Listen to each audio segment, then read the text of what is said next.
Hello friends, स्वागत है आपके अपने YouTube channel serious study with Rahul में। आज मैं आप लोगों के साथ आरआरबी एनटीपीसी 2016 का जो पेपर हुआ था, रियल पेपर है वो, उसका एनालिसिस करने जा रहे हैं। और यहाँ पे हम केवल रीजनिंग सब्जेक्ट की बात करेंगे। जब रीजनिंग का मैं चाह रहा हूँ 3-4 जो भी जितने पेपर थे 2016 के सभी सॉल्व करने के बाद हम मैथ और उस जो करेंट अफेयर्स या जीएस होता है उस पर हम चर्चा करेंगे। तो चलिए हम स्टार्ट करते हैं। सबसे पहले आपको बता दूं कि ये पेपर जो है, देखिए, रियल पेपर है और एग्ज़ाम जो 2 अप्रैल 2016 को जो है कंडक्ट किया गया था।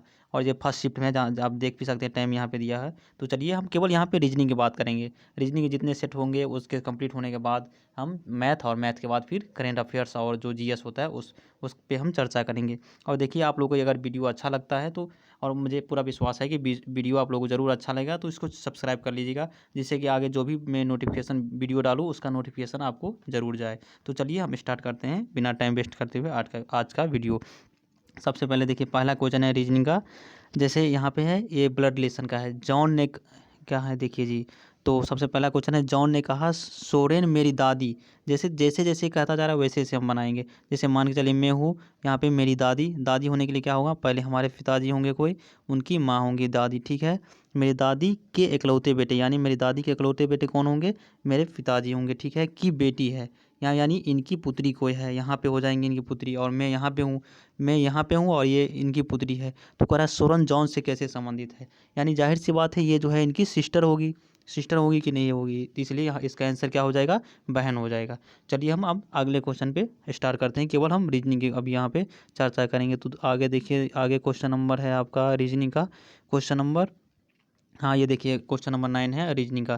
तो इस पे हम बात करते हैं। देखिए इसमें क्या लिखना है, लायन को यहाँ पे रोर, रोर रोर मतलब क्या होता है, दहाड़ना होता है। एक तरह से यहाँ पे अगर आपको इंग्लिश मीनिंग पता है तो आप ये क्वेश्चन आसानी से कर सकते हैं।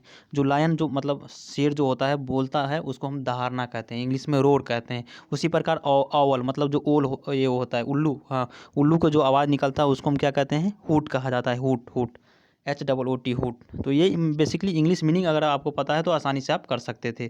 चलिए हम अगले क्वेश्चन पे बात करते हैं रीजनिंग का। ये क्वेश्चन है, हाँ देखिए, स्टेटमेंट एंड कंक्लूजन से है।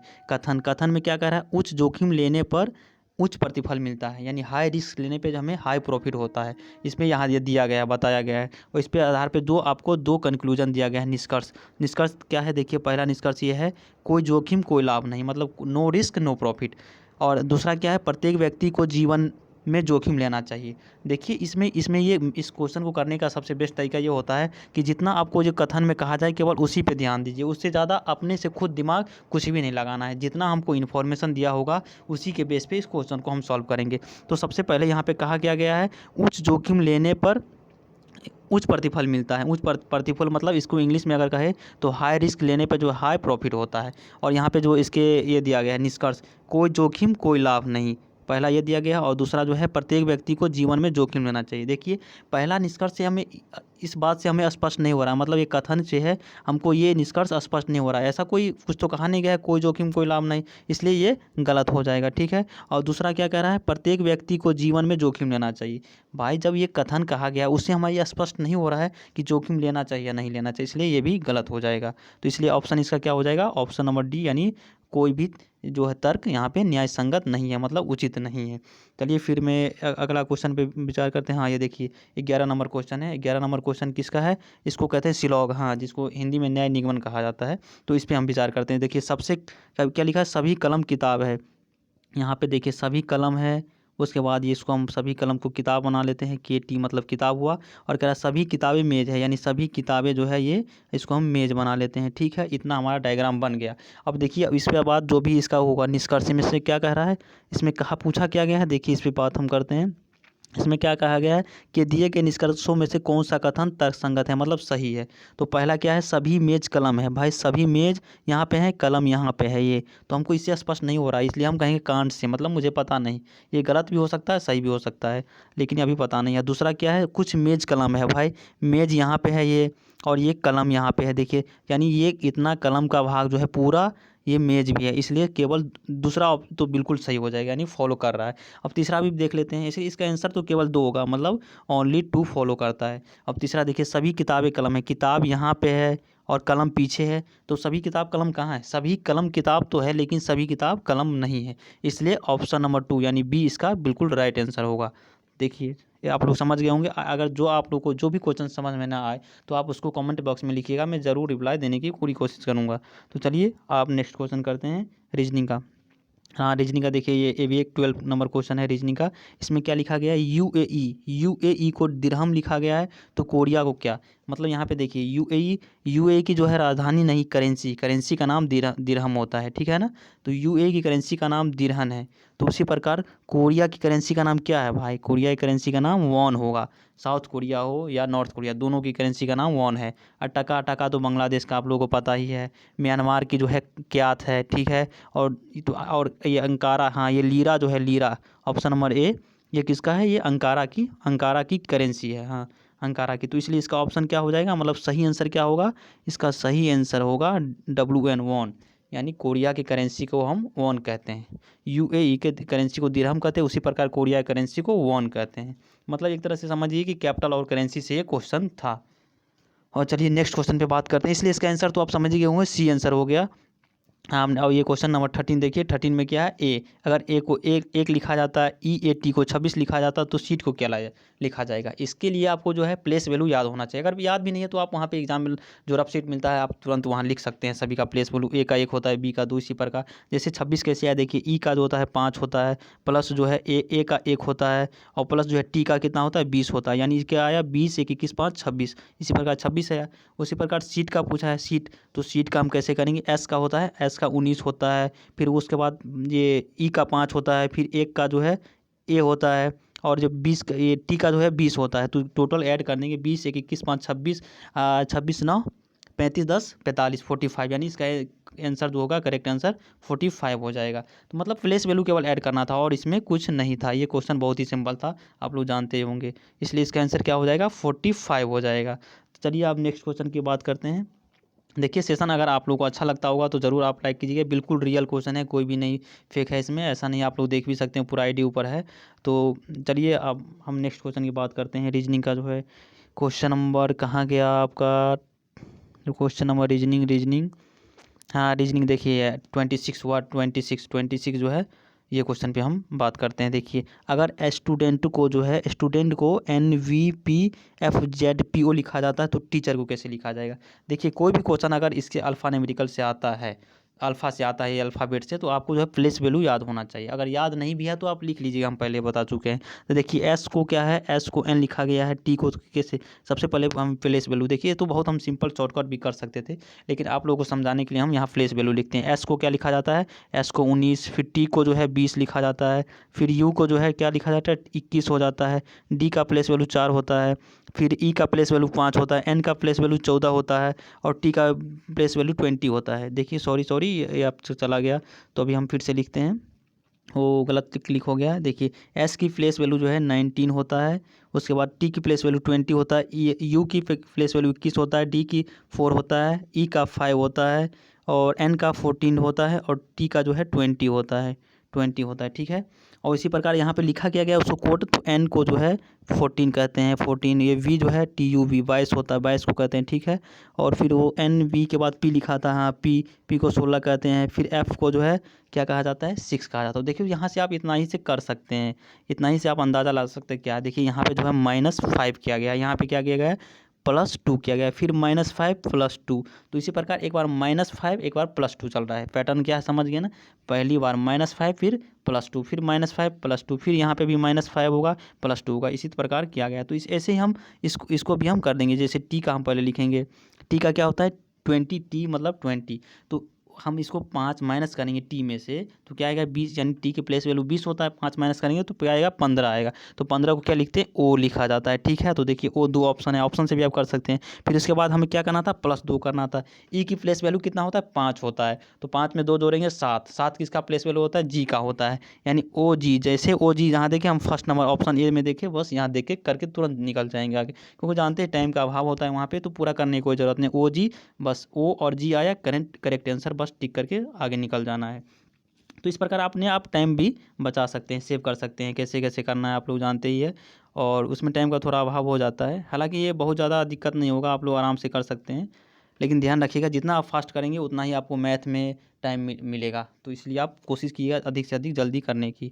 चलिए अब नेक्स्ट क्वेश्चन की बात करते हैं। हेल्थ, अगर हेल्थ को जो है हेल्थ को ID ऐसे लिखा जाता है तो हॉस्पिटल को कैसे लिखा जाएगा?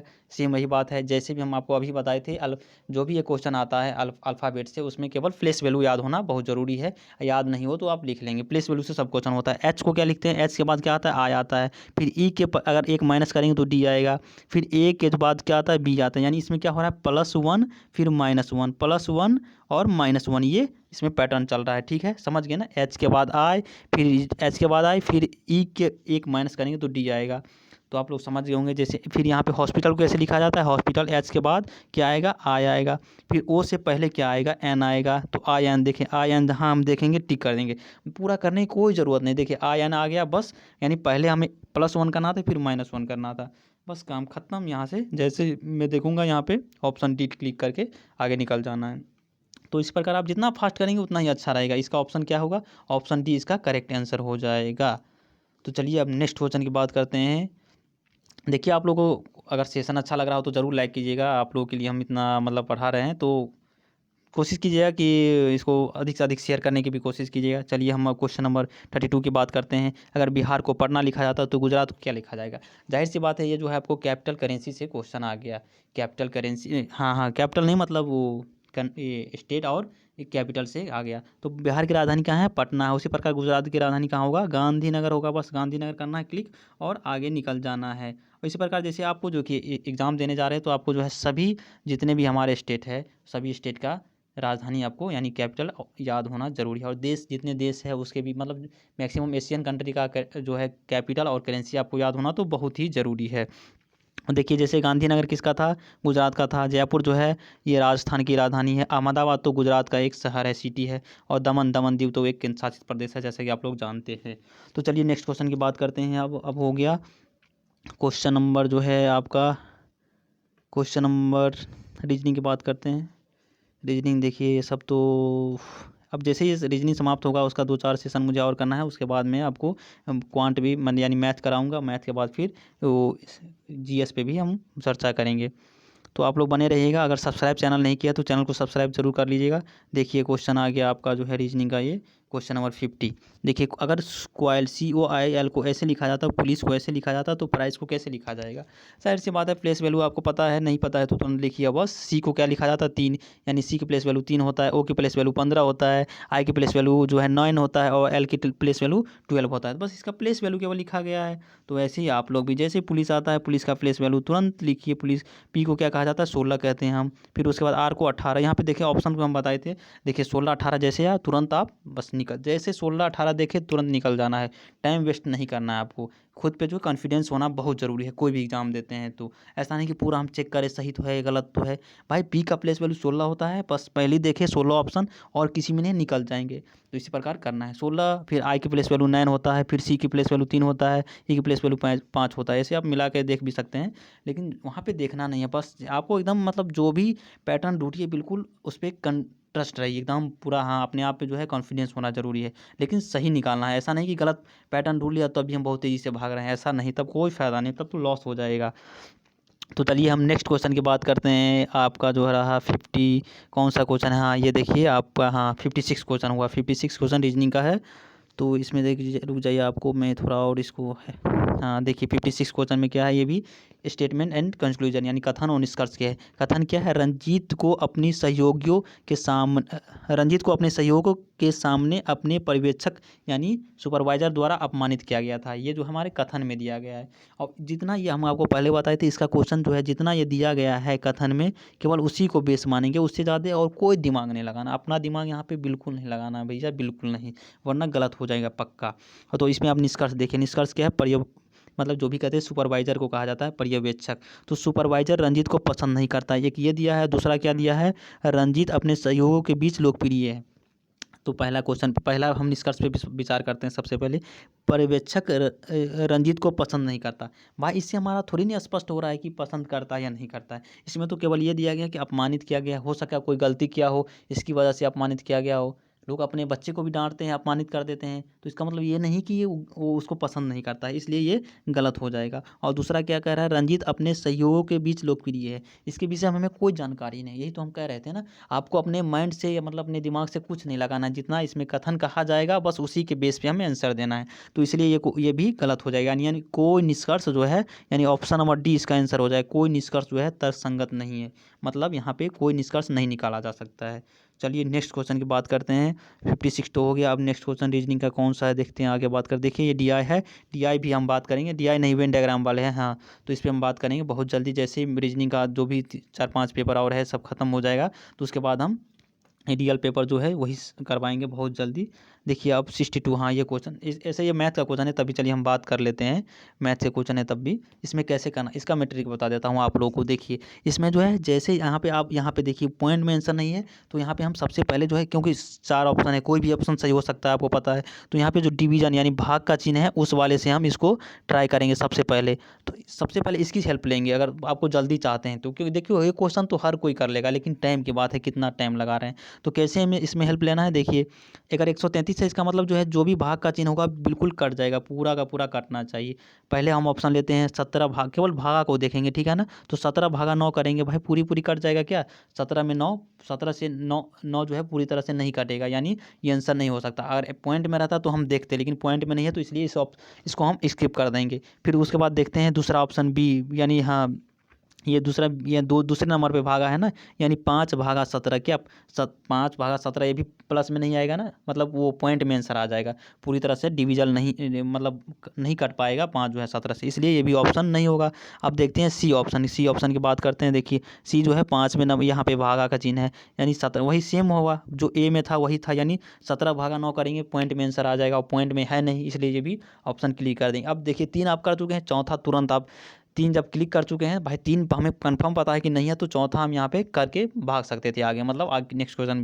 लेकिन इस क्वेश्चन को जांच लीजिए करिएगा, इसमें भागने की कोई ज़रूरत नहीं है, थोड़ा सा टाइम ही लगेगा। तो देखिए यहाँ पे जो है क्या है 25 × 5, तो हम देखते हैं 25 × 5 और माइनस क्या है 25 × 5 प्लस 17 - 9 है, ऐसे है ना। तो देखिए यार ये देखिए जगह का अभाव हो गया यहाँ पे, तो फिर से हम आपको बताते हैं 25, इसको करना कैसे आपको बता दिए ना, वही 3 ऑप्शन तो ऐसे ही कट गया। अब 4th ऑप्शन है, तो देखिए 25 लिखेंगे, 25 फिर 5 था, फिर 17 था और 9 था, इक्वल टू कितना आना चाहिए 133 आना चाहिए। तो यहाँ पे हम लिख देंगे 25 × जैसे जैसे मतलब डी में ऑप्शन है, इंटू के बाद फिर क्या लिखा था, प्लस लिखा था, फिर माइनस लिखा था। तो 25 पंचे 25 को 5 से मल्टीप्लाई करेंगे कितना आएगा, 25 को 5 से मल्टीप्लाई करेंगे 125 आएगा, प्लस 17 है और जो है 17 हाँ 25 और 125 में 17 अगर प्लस करेंगे तो कितना होगा 125 7 32 142 142, फिर 142 में से माइनस जो 9 करेंगे तो 133, यानी ये बिल्कुल सही करेक्ट ऑप्शन जो है डी होगा यहाँ पे। इस तरह से आपको करना है, मतलब मेरे कहने का मतलब ये था, भले ये मैथ का क्वेश्चन हो, इसको जो है आप डिवीजन वाले चिन्ह से पहले ट्राई करिएगा, ठीक है, ये बहुत जल्दी एलिमिनेट हो जाएगा, मतलब ऑप्शन आप बहुत जल्दी पकड़ सकते हैं।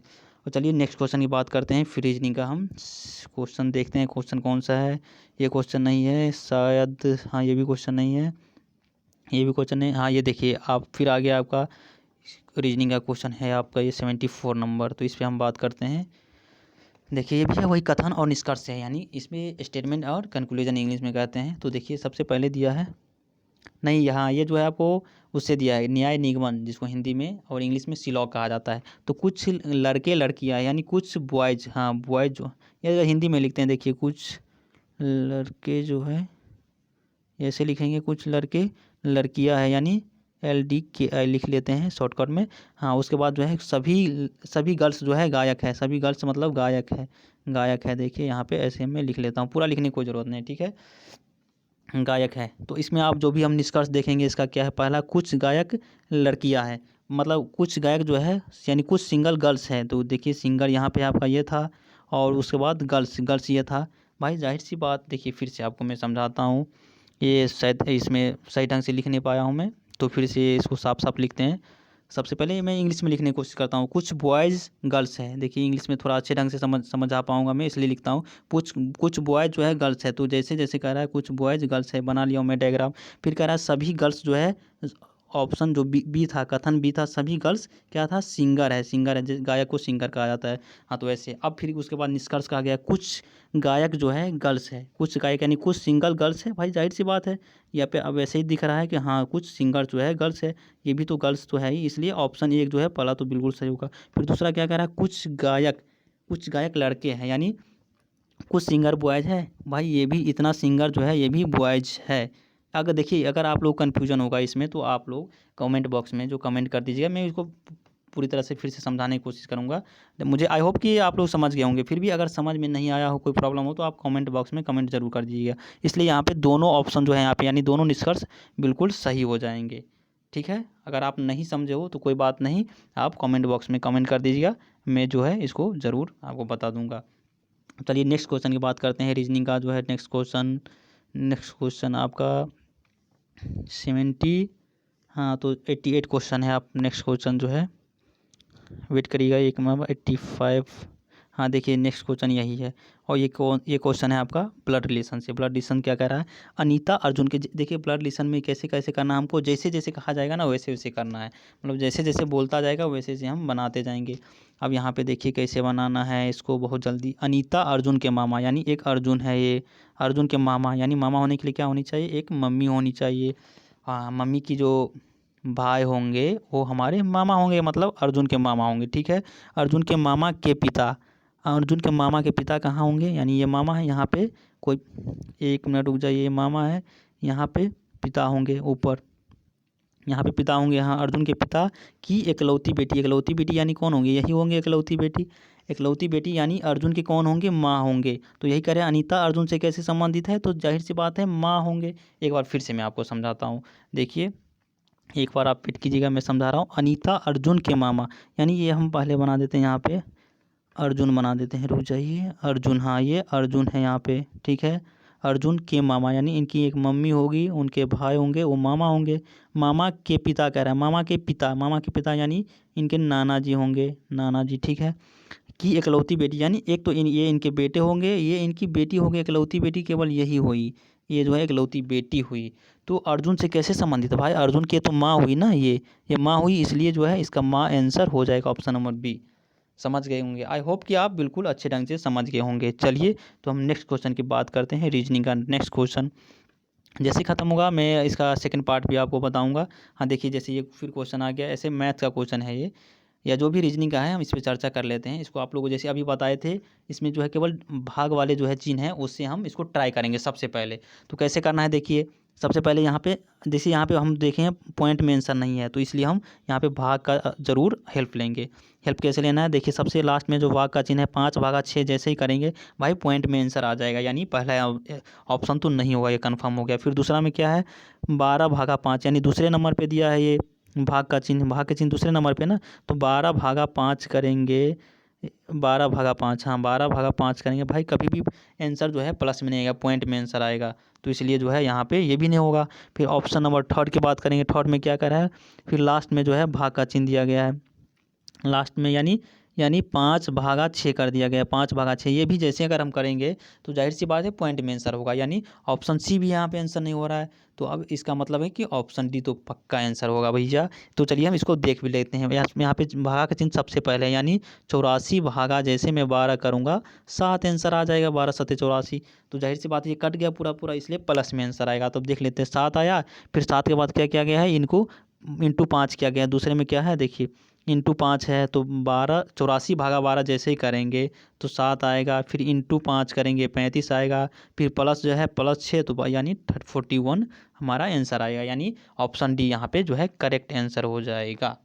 ठीक है, चलिए अब नेक्स्ट क्वेश्चन की बात करते हैं हम। नेक्स्ट क्वेश्चन जो है शायद ये लास्ट क्वेश्चन होगा, हाँ ये देखिए 95 क्वेश्चन है, और ये है कि कथन और निष्कर्ष। हमें लग रहा है इसका वेटेज कुछ ज़्यादा है, कथन और निष्कर्ष का 3-4 क्वेश्चन मुझे हम लोग को देखने को मिल गया है। तो चलिए बात कर लेते हैं। आप लोग कुछ इसमें आप लोग को मैं बता चुका हूँ कि अपने से कुछ दिमाग नहीं लगाना है, जैसे कथन में रहेगा यानी स्टेटमेंट में जो दिया रहेगा बस उसी के बेस पे हमें इसका जवाब देना है, यानी इसका आंसर देना है। तो चलिए कथन में क्या क्या है, भारत में जून सितंबर का मौसम, अपने मन से कुछ नहीं है इसमें पढ़ना है, जो लिखा रहेगा बस उसी पे हम फोकस करेंगे। भारत में जून सितंबर का बरसात का मौसम है, ये लिखा है, ठीक है। अब हम निष्कर्ष में देखते हैं। पहला निष्कर्ष क्या है, भारत में हमेशा इन 4 महीनों के दौरान बारिश होती है। भाई हमेशा बारिश, इस बात से तो हमें स्पष्ट नहीं हो रहा है कि हमेशा बारिश होता है। ज़रूरी थोड़ी ना हमेशा 4 महीने लगातार बारिश हो, इसलिए ऑप्शन ए गलत हो जाएगा। फिर दूसरा क्या है, दूसरा है भारत में केवल बरसात के मौसम के दौरान बारिश होती है। ऐसा भी कुछ नहीं, इस बात से स्पष्ट हो रहा है, इसलिए ये भी गलत हो जाएगा। तो देखिए अब आई होप कि पूरा क्वेश्चन हो गया है शायद से, इसका रीजनिंग का कोई बाकी नहीं रह चुका है। हाँ, तो हो चुका है रीजनिंग का पूरा बाकी, लास्ट क्वेश्चन तक हम लोग पहुंच चुके हैं। तो चलिए देखिए, आई होप कि आप लोगों को ये सेशन बहुत अच्छा लगा हो। और आप अगर चैनल को सब्सक्राइब नहीं किए हैं तो चैनल को सब्सक्राइब जरूर कर लीजिएगा और अपने दोस्तों में ज़रूर शेयर करने की कोशिश कीजिएगा। और देखिए आप लोग का पेपर जो है बहुत जल्दी स्टार्ट होने वाला है, आप लोगों को मालूम भी है 28 दिसंबर से स्टार्ट होने वाला है एनटीपीसी का। तो आप लोग ज़्यादा से ज़्यादा तैयारी करिए, मेहनत करिए और इस बार ज़रूर सफलता लीजिए, मेरा विशेष आप लोगों के लिए है। और नेक्स्ट सीरीज जो भी होगा इसका, मतलब प्रीवियस ईयर पेपर है, तो मैं ज़रूर आपका जो है रीजनिंग का पहले पूरा करवाऊंगा, उसके बाद मैथ पे भी हम लोग फोकस करेंगे, फिर जीएस पे भी हम बात करेंगे। तो ज़रूर आप लोगों को आई होप कि अच्छा लगा होगा। अगर चैनल को सब्सक्राइब नहीं किए हैं तो चैनल को ज़रूर सब्सक्राइब कर लीजिएगा। और तब तक चलिए बाय बाय, टेक केयर।